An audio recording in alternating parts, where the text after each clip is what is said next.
What did the square say to the circle? You're pointless.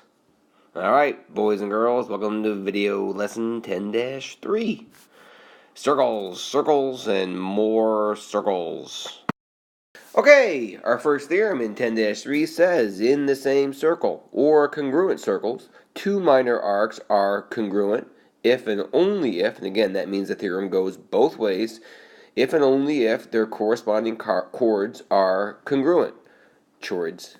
So what we're saying here, if measure of arc AB is equal to measure of arc CD, so these two arcs right here both have measures of 65 degrees, therefore these two chords are congruent. Or I can go the other way and say, let me get my marker here, if AB is congruent to CD, whoop, whoop, then the two chords are congruent. So, the two arcs are congruent. So AB is congruent to CD. So we look at this example right here. The two circles shown are congruent, and WX, so this arc right here, WX is congruent to arc YZ. Now we know that the chord WX, so in blue here, this chord, therefore must be congruent to chord YZ. So we now know that 7x minus 2 is equal to 5x plus 6. Let's solve for x. I'm going to subtract 5x from both sides.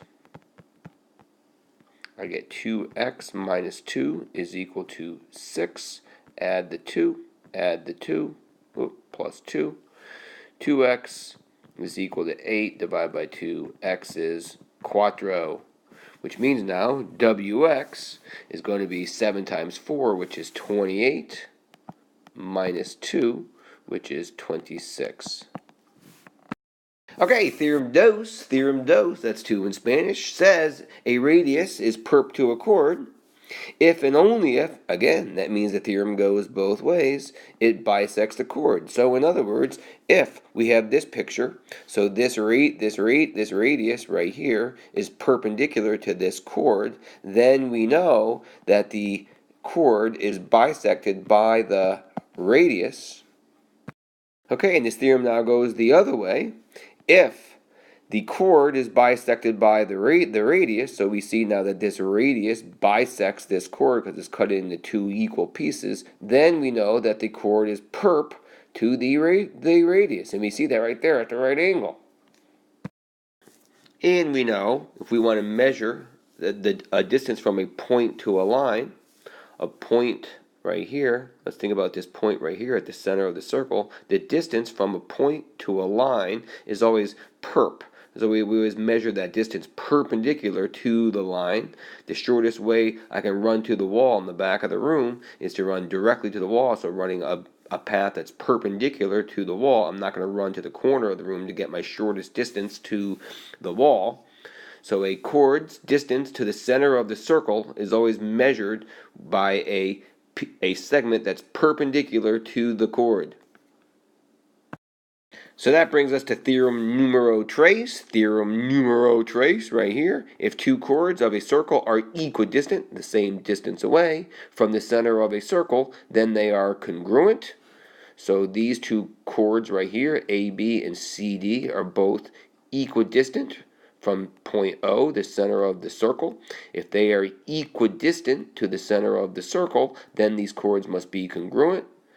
And this again is an if and only if the theorem goes the other way. If two chords of a circle are congruent, so AB is congruent to CD, then these two distances, the distances are equal. They are equidistant from the center. So as we look at this problem right here, we got to find the length of CD. Find the length of CD in the circles below with the center at point P. We can see right now that these two chords are both equidistant from point P. They're equidistant from the center of the circle. Therefore, they must be the same length. That means, let me get out my marker. We'll do this in green, that AB must be congruent to CD. So 8x minus 22 is going to equal CD, but we know now that CE, I'll do that in red real quick, CE is equal to x plus 1, which is going to be half of CD because it's perp, so any radius drawn to a chord perpendicular is going to bisect the radius, so CE must be half of CD, so therefore, go back to green, 8x minus 22 is going to equal 2 times x plus 1, which is 2 times x plus 1. So now I have 8x minus 22 is equal to 2x plus 2. I'm going to add 22 to both sides. I'm going to subtract 2x from both sides. I get 6x on the left, and that's equal to 24 on the right. Divide by 6, divide by 6, we'll do that in blue. Divide by 6, I get x is equal to 4. So therefore now CD is going to equal AB, which is 8 times 4 minus 22.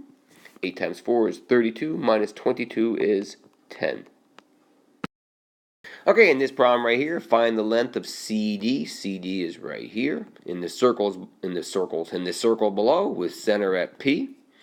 Okay, it says in my problem that the radius of the circle is 26 and PE is 10.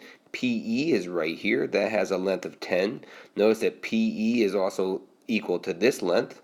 It says it right there in the problem, and that these are right angles, so therefore we now know from our theorems that CD and AB are both equal and they are bisected. They are bisected by the perpendicular segments here, so AB is congruent to CD, and both CD, or more importantly, CD is bisected by this line right here, so this is equal to this. Let me get out my marker and we'll mark that. Whoop, whoop. Okay, I'm going to draw in my radius. My radius is 26. I'm going to draw that right there. And I knew that this piece right here is 10. I'm going to redraw my right triangle that I can see here. This is 10. This is 26. This length right here is x. We'll call that x. That's right here. Okay. Ding, ding, ding. I have a 5, 12, 13 times 2. X is 24. Which means now this piece right here is 24, which means CD is 2 times 24, or 48.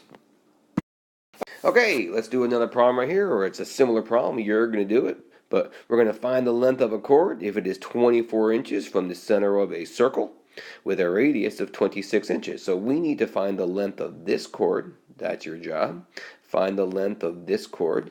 We know that this length right here is 24, and if that's my length from the center of the circle to the chord, that this must be a right angle. That's a right angle, and this is bisected, right? And I'm going to draw in this radius right here, and that radius is 26. So just to help you now, let's put in a few lines. There is my radius. That's going to be 26. This length right here is going to be 24, and if I draw it in such a way that it's perp, that means that this is bisected. Okay, go ahead and finish that problem. Okay, you should have found that your answer was 20, because if I take this right triangle right here and put it over here, I knew my radius was 26. I knew that this piece right here was 24, which means now I have a 10, 24, 26, 5, 12, 13 times 2 right triangle. So if this piece right here is 10, we know that this piece right here is also 10, so my entire chord has a length of 20. Alrighty, let's look at this last problem. We have a circle P, so here's circle P, or here's point P, which is the center of my circle.